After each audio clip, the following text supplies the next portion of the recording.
give a warm welcome to the hosts of The Bride of Alternate Ending. Tim, it worked. It finally worked. The electricity we've been trying to stab through our computers to connect them, to link them, to create the life of a podcast. It happened! Welcome to Bride of Alternate Ending. I am your ghost of Frankenstein, Brennan Klein, and with me as always is your son of Frankenstein, Tim Brayton. How are you doing today, Tim? Well, now you got me wondering which Frankenstein movie title I want to use to be me. And we've used up Ghost. I don't know. I'll have to sleep on that one. Maybe Frankenstein meets the Wolfman. Yeah, no, that's pretty good. That is how I describe you to strangers. Thank you. But yes, it occurred to me only as you were going through that. This is our first ever Frankenstein picture here on Bride of Alternate Ending, which of course we chose because all horror movies with Bride of in the title ultimately are descendants of Bride of Frankenstein. Absolutely. Which of course is not the movie we're talking about at all. Not even a hint. Although does it have a Bride of Frankenstein in it? It sure does, baby. Perhaps. Well, I was going to say perhaps. Okay, I was going well, to tease, but you're just spoiling it. That's fine. That's cool too. So you don't need to listen to the rest of the show. Good night, everybody. Oh yeah, because you came to Frankenstein Unbound for the scintillating plot and that whether or not there would be a woman in it. But anyway, yes, we're here to talk about 1990s Frankenstein Unbound. We are closing out our month tribute to the late great Roger Corman with his final directorial effort. His final directorial effort, as well as his first directorial effort in 19 years at that point. Yeah, it's kind of island in his career, just hanging out there in 1990. I don't have a lot of context for why he came back for this or not. But I don't know if there is a reason this happened the way that it happened for him. I don't know. The only information I've been able to find is the Wikipedia page for the film. Mentions that producer Tom Mount, presumably of Mount Pictures, what was it called? Yeah, Company. I would love to climb Mount Pictures one day. It looked fake. When you see that title card come up, you're like, they made this up like 5 minutes before they finalized the credit sequence. But apparently it is actually a real company, really owned by Tom Mount. And apparently Tom Mount tried to convince Corman to come back. The question to me is, why did Corman say yes? But what did he he say? did. Here we have this film. He sure did. He said yes to this. It's an adaptation of the Brian Aldiss novel of the same name from 1973. So I guess let's get into it. Yeah, and I would say I have not read this Brian Aldiss novel, nor have I read anything by Brian Aldiss. I assume you have also not read this novel. You assume correctly. So it is tough to say to what degree this is a faithful adaptation of that novel. But if it is, that would imply that not only is this an adaptation of the novel Frankenstein Unbound, Frankenstein Unbound is itself an adaptation of the novel Frankenstein. So, oh yeah, no, that is a really interesting point. Yeah, I don't know to what degree that, because this movie is actively trying to be an adaptation of the Mary Shelley novel. It's all very weird, and we'll get there. But we certainly shall. But yeah, no, it's kind of mind-boggling trying to put all the pieces of this movie together in a coherent way, and the fact that it reads as like a start-to-finish narrative at all is kind of impressive. I mean, honestly, if you were to show someone unrelated scenes from the beginning, the end, and the middle, you might be able to convince them it was some sort of anthology of totally disconnected stories. Yeah, it is completely wild. But yeah, so what I'm gonna attempt to stumble through what we have here. So we've got John Hurt. He's playing a guy named Joe Buchanan. He lives in New Los Angeles in the future of 2031, which is a rare movie future that hasn't actually happened yet. Hasn't actually happened yet, and we'll talk about this as well. I feel is not as wildly implausible as a lot of the movie futures we will live to see.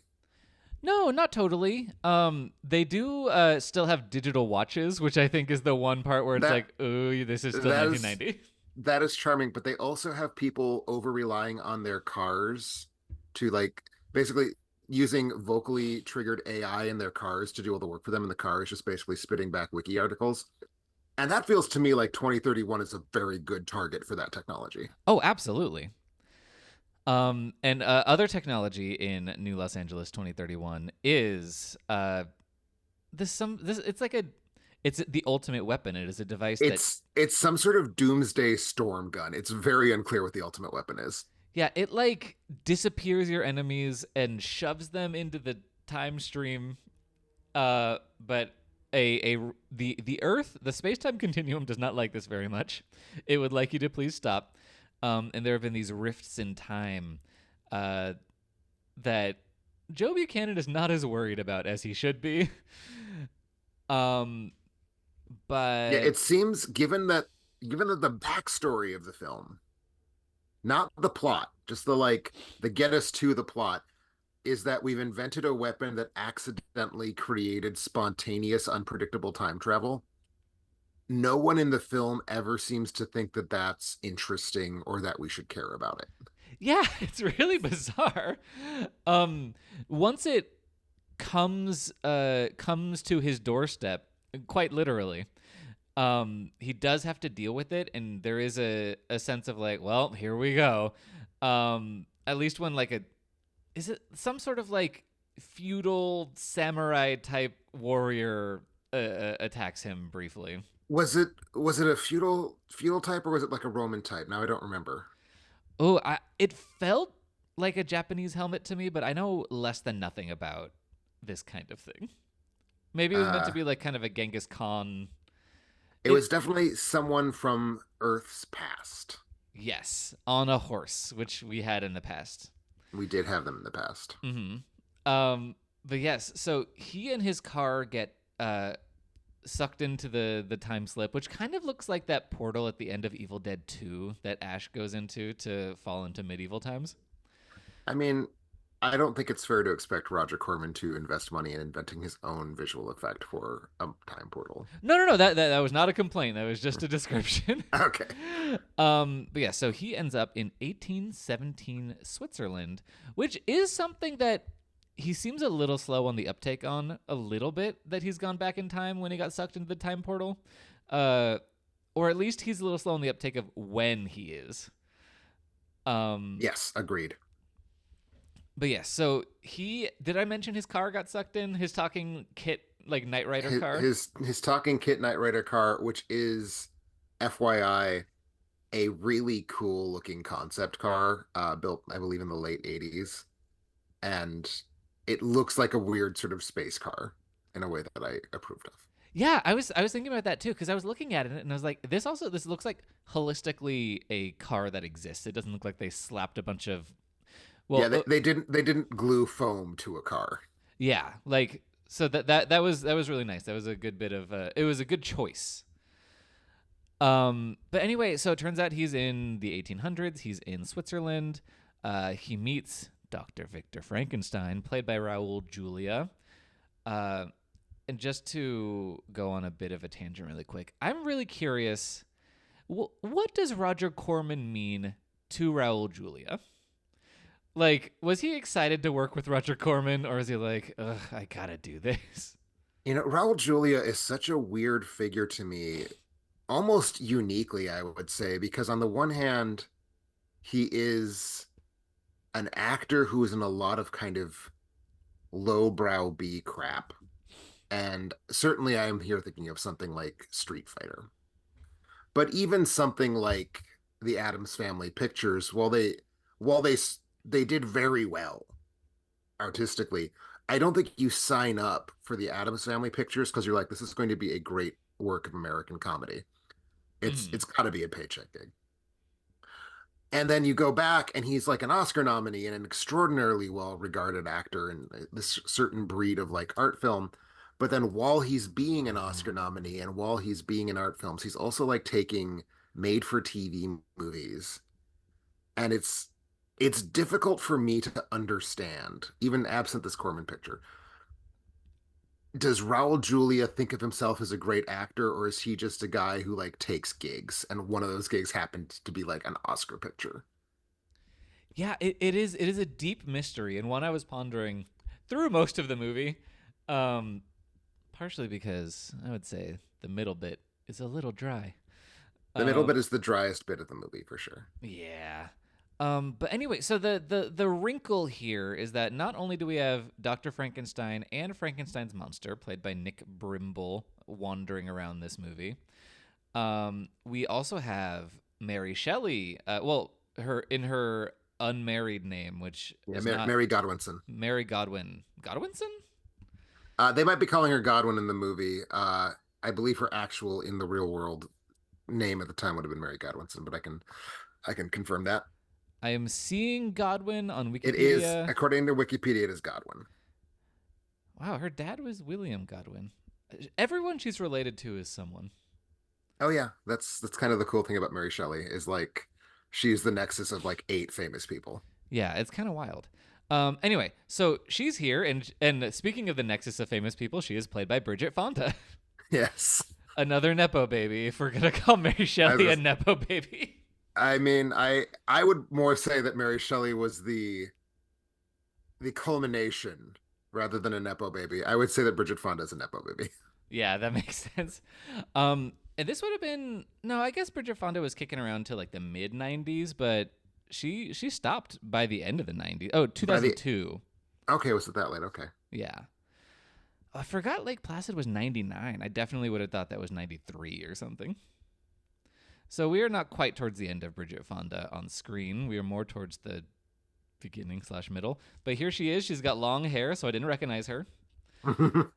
Um, and also we get Jason Patric as Lord Byron briefly, which is that's something. Seeing him do a British accent.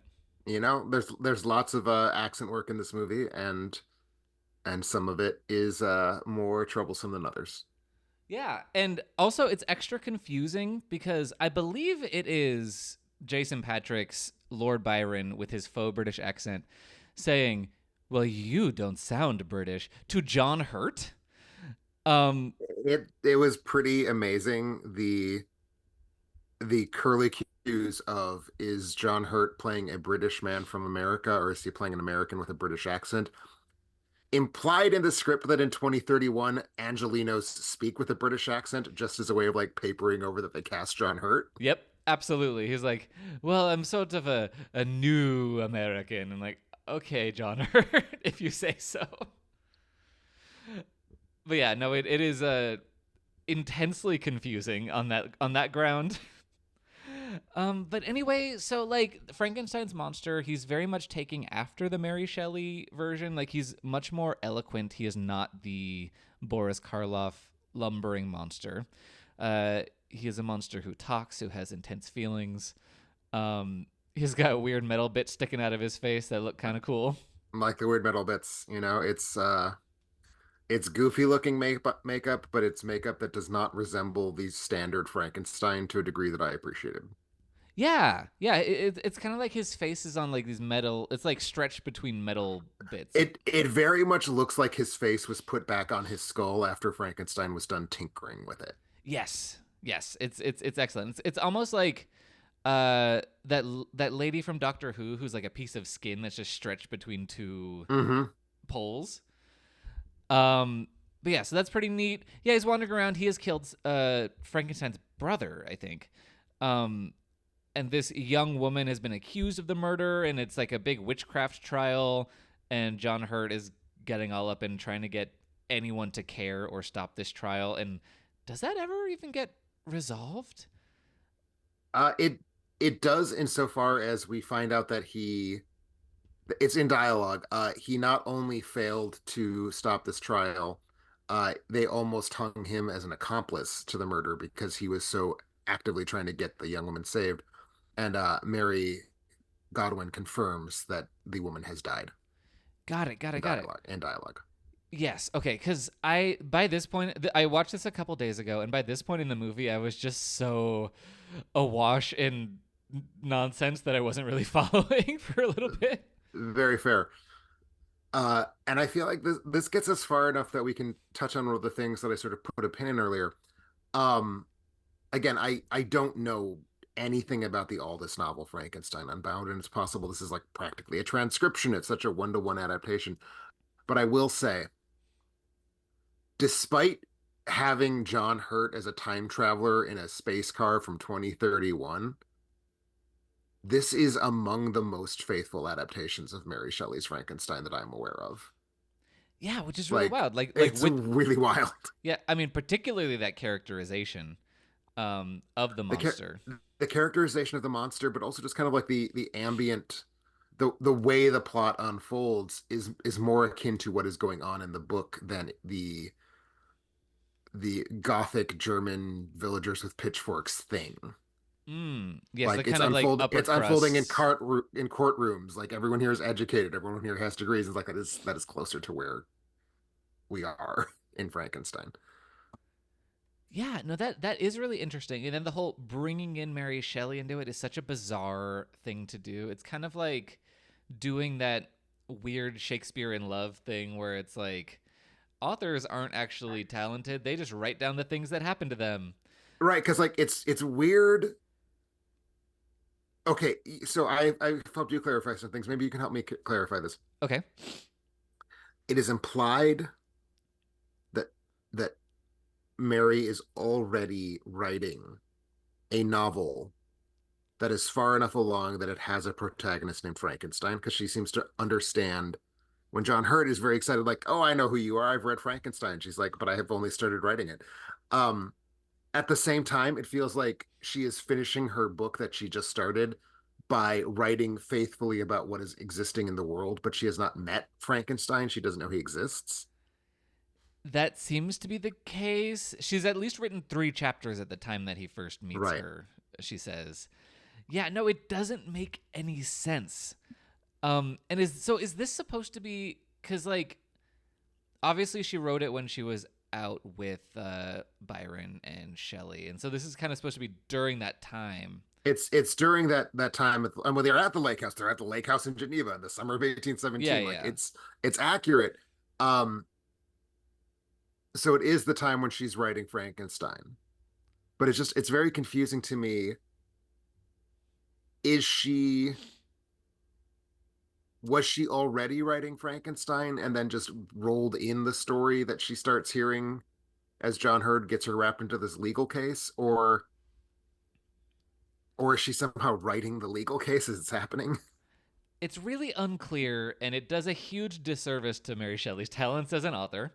Indeed. Which all of these fucking movies do. Becoming Jane is like, what if Pride and Prejudice happened to Jane Austen? And it's like, what if it didn't? You know, it's fine if it didn't. It would be great if writers just were creative and had nice things and we didn't have to make movies about them. It is wild to me how every single story about an author in the last 25 years has basically been about authors have no imaginative capacity. They Oh, are yeah. they are faithful amanuenses who only can write down exactly what happened in their own life.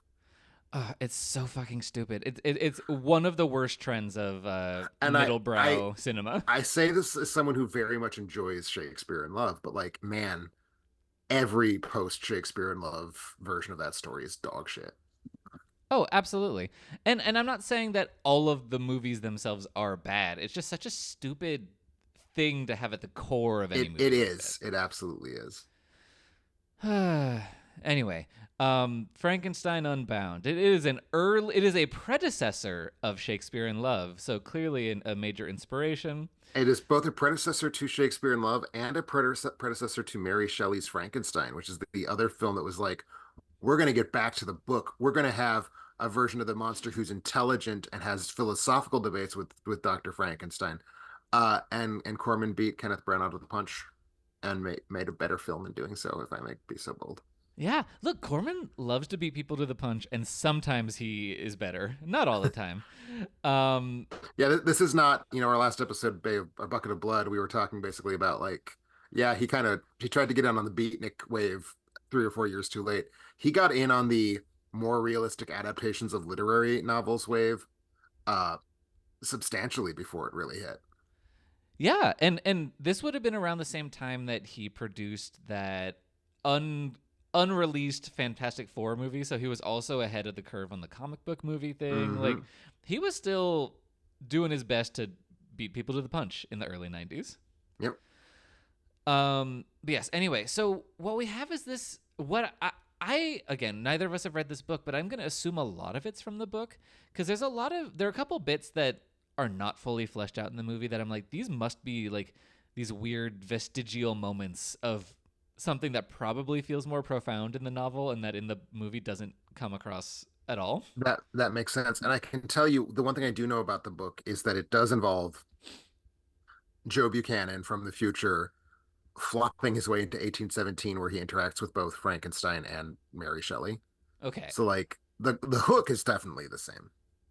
Yeah, I imagine the part where the Frankenstein's monster rips out a cop's heart was added for the Roger Corman version. There definitely feels like when it's gory, that's Corman being like, we need gore. R-rated movies, horror movies need to be R-rated, and sort of gore happens, even though gore in this context, in any Frankenstein story, feels a little gratuitous, and in this Frankenstein story, feels very welded onto a movie that was fine without any gore.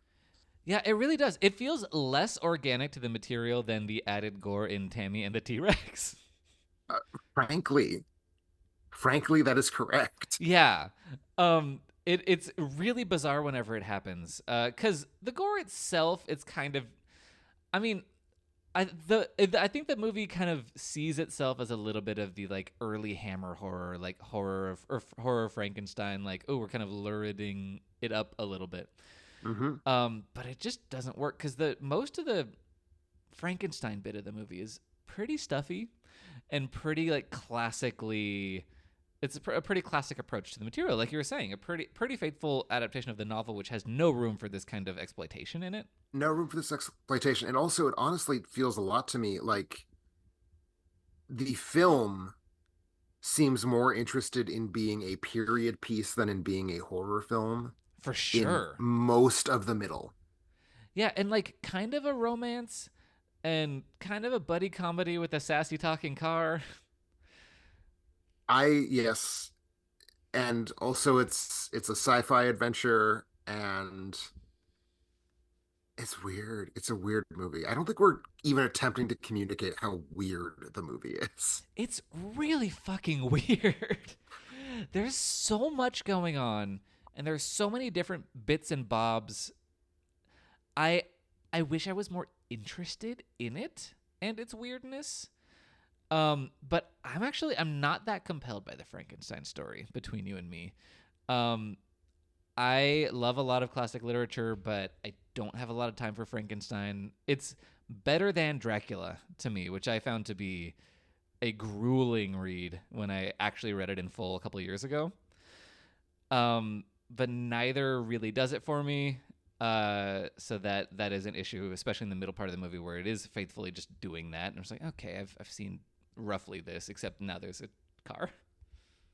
And that's I enjoy actually both of those books, but I would say that there's not really a lot of wiggle room to try and persuade someone that they're good if that person does not like them because they are very typical of this kind of certainly Frankenstein. Dracula is just kind of trash, but Frankenstein is a very like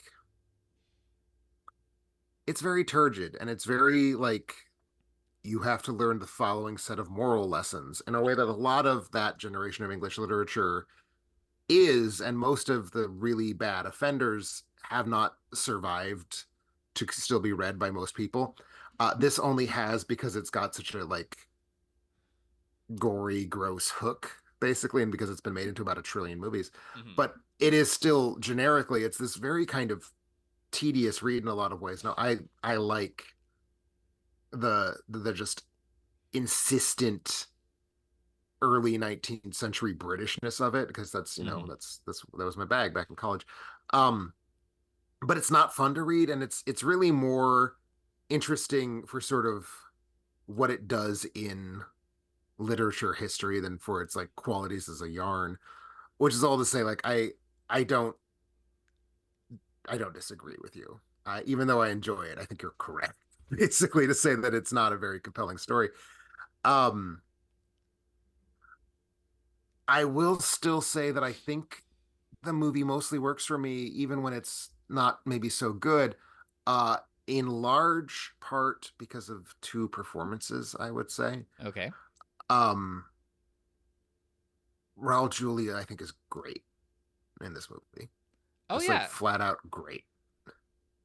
he's a fucking asshole in this movie.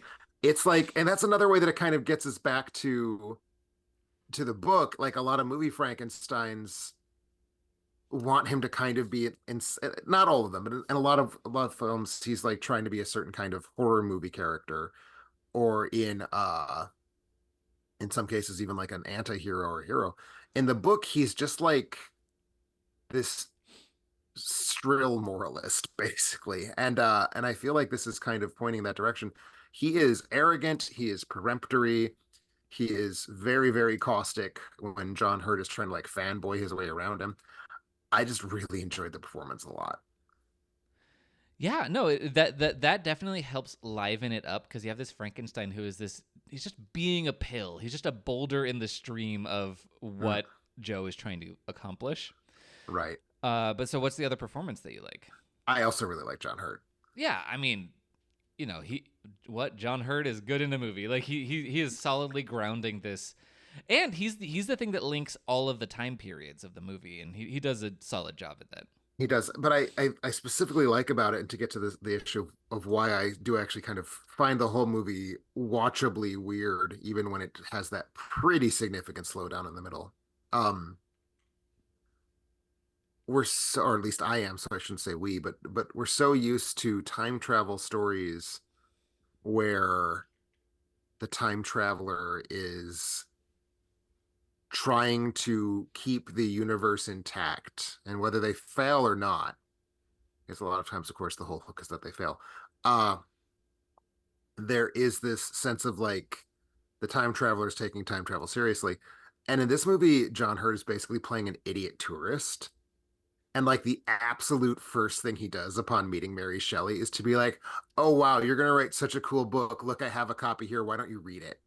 Oh yeah, that's wild. You're right. And it's like he's just absolutely taking the biggest shit on the timeline in this movie. And as like a Star Trek guy, I just find it charming for the protagonist of a time travel movie to be like, I'm gonna fuck with absolutely everything. He's like And I. go ahead. He's obsessed with the outcome of this trial. He's showing Mary Shelley. He is, yeah, revealing way too much knowledge of Frankenstein's works, Mary Shelley's works. He takes Mary Shelley for a ride in the car. Yeah, he sure does. And he fucks Mary Shelley, He fucks Mary Shelley. which I think you Uh, probably shouldn't do when you're time traveling. it's pretty great. Yeah. And I just love that John Hurt is like playing the character that way. Like this is not, I mean, it is a smart guy. Like he's supposed to be smart, but like he's clearly just like shit. I'm in the 18th century. I'm gonna have fun. Like he's an idiot tourist, as I said, and I just think that's like very winning, and it keeps me moving forward enough. Like I Mm-hmm, mm-hmm. certainly think that the middle part of this movie is not as good as the beginning and the end. Full stop. But John Hurt is being enough of a sort of self-amused goofball that I'm writing it out. Like it doesn't take me out of the movie to have it slow down like that. Yeah, and look, I think that and our taste accounts for like the half star difference between us on this Mm-hmm. movie, because I do think that it's a fascinating movie that I like. I'm glad when something like this exists and we're able to just experience it and watch it 34 years later.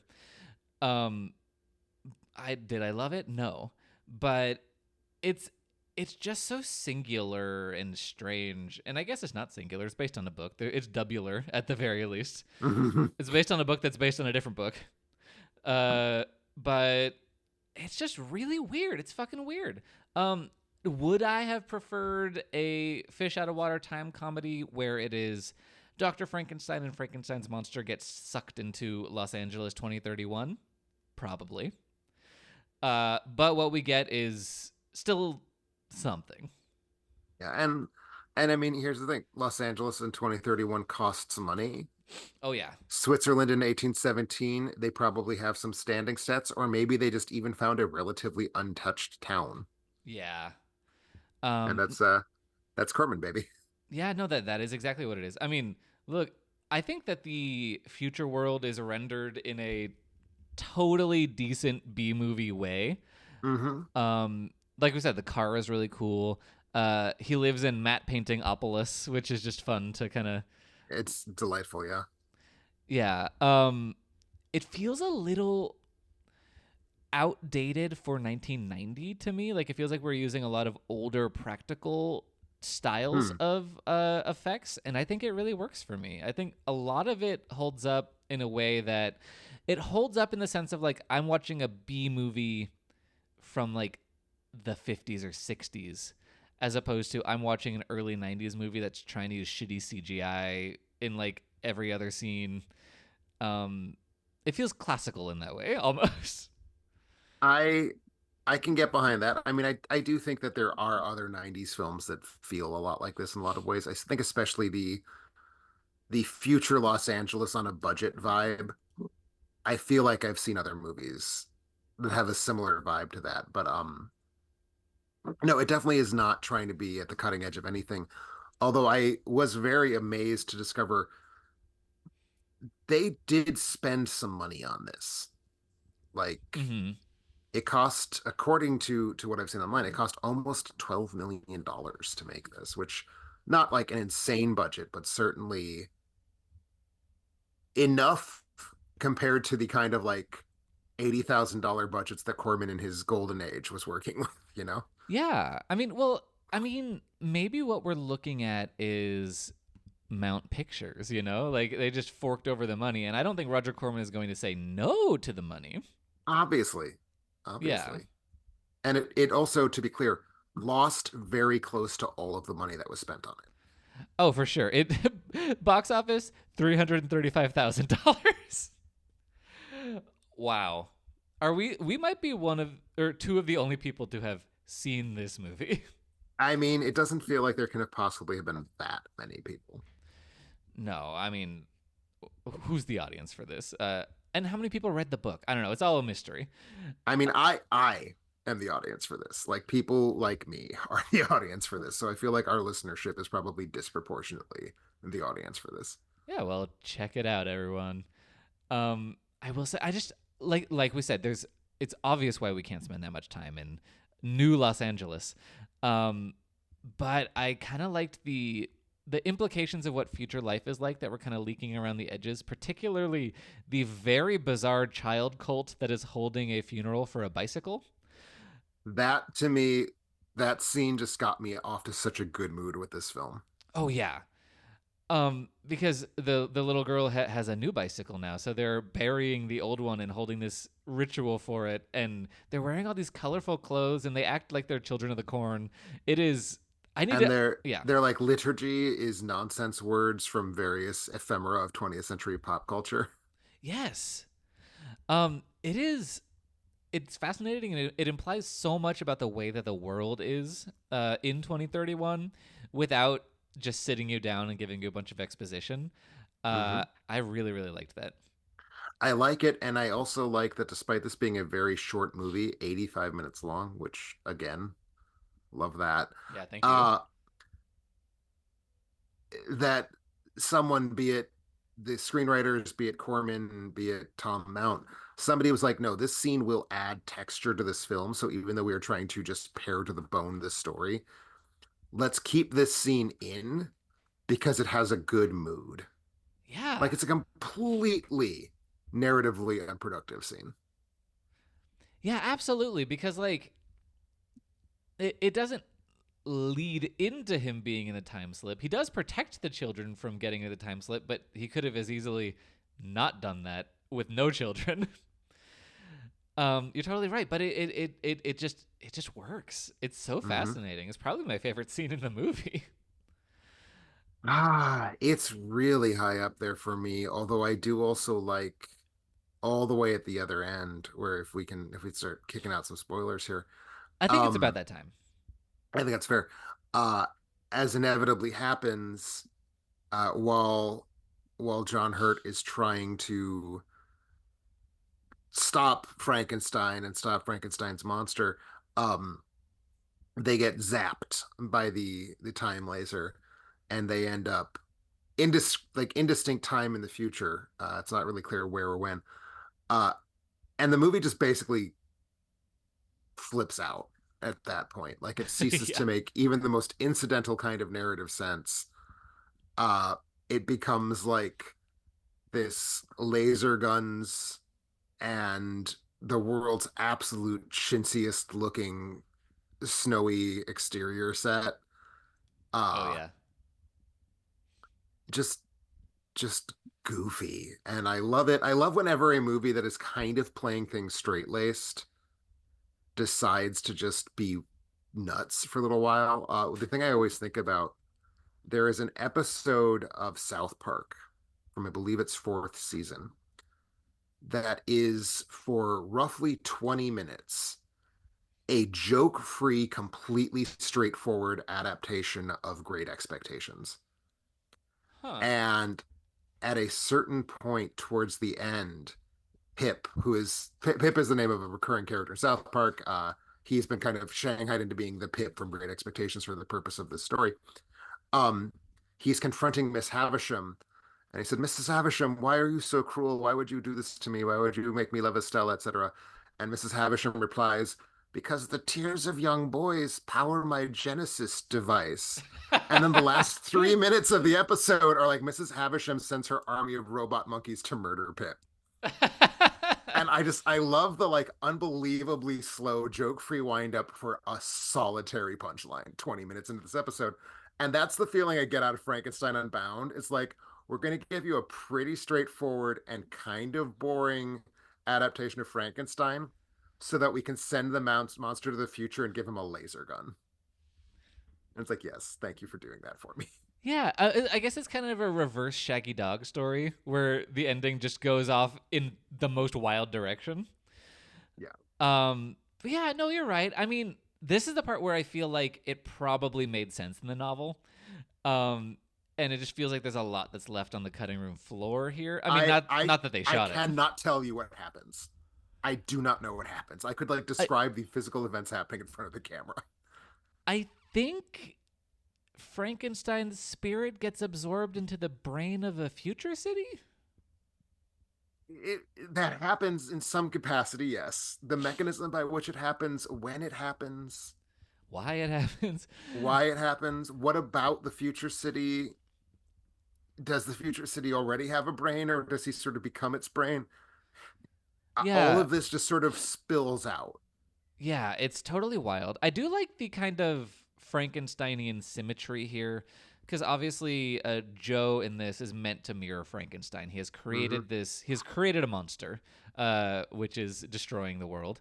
And instead of ending up in the Arctic, he ends up in this like future ice age where he's all alone.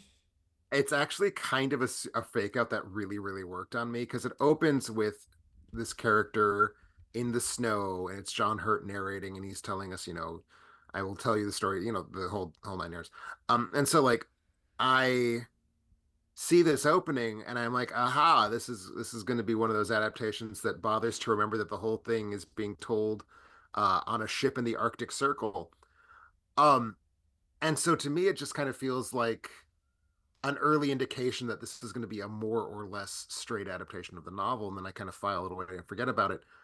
And then the fake out is like, no, no, this wasn't on a ship in the Arctic Circle. This was in like some sort of post-nuclear winter wasteland future. And to me, that works Yeah, delightfully well. it does. The ending does not. In a narrative sense, which we Oh, talked again, about. I don't know what happens. I know that I like the last matte painting. It's a good matte Yeah, painting. it's really nice. It is. I mean, I don't know if there's a way to better end such a bizarre, lumpy movie. Um, I don't know. What a trip. Um, totally apropos of It nothing. What? and that's the thing. Like to me, we didn't know how to end it, so we just kind of threw a bunch of shit at it. Like that to me redeems a lot of that very slow middle because that is I like when movies break, and this movie breaks. It really does. And it's such an abrupt ending too, where you're just like, and we're out. Great. Okay, goodbye. Like Um, I had to rewatch the last minute because I was not prepared for the movie to be over. yeah, it is a real journey. Um, but anyway, I'm looking through my notes to see if I've missed anything, and I do want to mention, kind of tracking back way back to us talking about the way that the future of 2031 feels kind of right. Um, I really hope we have developed printing technology so well that we can just print out entire novels from our car, which is what happens. His Knight Rider car just prints out all of Frankenstein for him, and he gets to read it. I feel like that is that is the easy technology. The problem is that it is dead technology. Because can you imagine in 2024, let alone 2031, anyone wanting printed paper enough so that having it happen in their car would be useful to them? I guess so. I love printed paper, but yeah, Oh, we're moving away from it. I still read books. I find reading e-text cumbersome and unhappy. Oh yeah, for sure. I actually I am more of a high tech reader. I do audiobooks more than anything, but that's just because my eyes are really shitty and there's only so much I can stare at a page these days, which sucks. So I have switched to audiobooks, but I do love holding a book. My notes for this podcast are on a piece of paper that I wrote on. I love that. I love that. Um, but anyway, and sorry, anything else about this movie? You know, actually, we haven't dwelt enough on the car because, in a way, the car feels like the most grounded thing about the movie. It's like, yeah, he's got a future car. He talks to his future car. It's exposition. The future car says, "Well, Doctor Frankenstein, today we are in Switzerland." Like the car. So the voice of the car is I had this in front of me here. Give me just a second. Um, Terry Trias or Terry Trace. I don't know how to pronounce her name, but kind of a super great character because the car is like super fucking sarcastic, Oh yeah. but always in that like Star Trek Data voice where it's like very, very prim and talking in a neutral way. And I dug it. I really, really dug the car. I thought the car was a good comic relief figure in this movie that is goofy but not really ever very funny. Yeah, it's The kind of car like is actually funny. yeah, the car is funny. The movie is kind of like stoically uncomic for most of it. Yeah. Like that goofiness just stems naturally from the premise rather than anything it's doing. Yeah, like Raul Julia's performance, very campy but not funny. The end in the weird winter future is like nuts but not funny. The car has one-liners. Yeah, and I guess this is why it's such a strange swerve to go directly from A Bucket of Blood to this. Mm-hmm. Because A Bucket of Blood is goofy. It is a satire. It takes enough of itself seriously to not overdo it. I felt, but like it is such a difference in tone from this and from the other. Like so many of the more serious Roger Corman movies I've seen are. And I mean that's the thing. Like Roger Mm, Corman only really made three comedies, yeah, and that's he made them basically true. all right in a row. Yeah, we talked about that last time. Yeah. But even stuff like, I mean, I always bring up It Conquered the World because I kind of love that movie. Like, it is a goofy sci-fi B movie, but I don't know, it Frankenstein Unbound just feels more serious uh, than that. Like in a way that Well, doesn't make a lot of sense to me as to why Corman was the one to make it. I feel like to me at least a lot of Corman's strategy for dealing with his very bonkers shitty stuff in his scripts is to treat it with some level of gravity. And the one that I think of first when I think about that would be Attack of the Crab Monsters, Hmm. which with a title like Attack of the Crab Monsters, you straight up know what you're getting in for. It's about these like psychic alien crabs who eat you and then absorb your personality through eating your brain. Ooh. And it's stupid and silly, but in order to make it feel not completely trivial, the film does sort of take as a serious threat. Wouldn't it be horrible Mm-hmm. if the mutant space crab was taunting you by talking with your dead boyfriend's like personality? And like that would be horrible. It would be. I agree.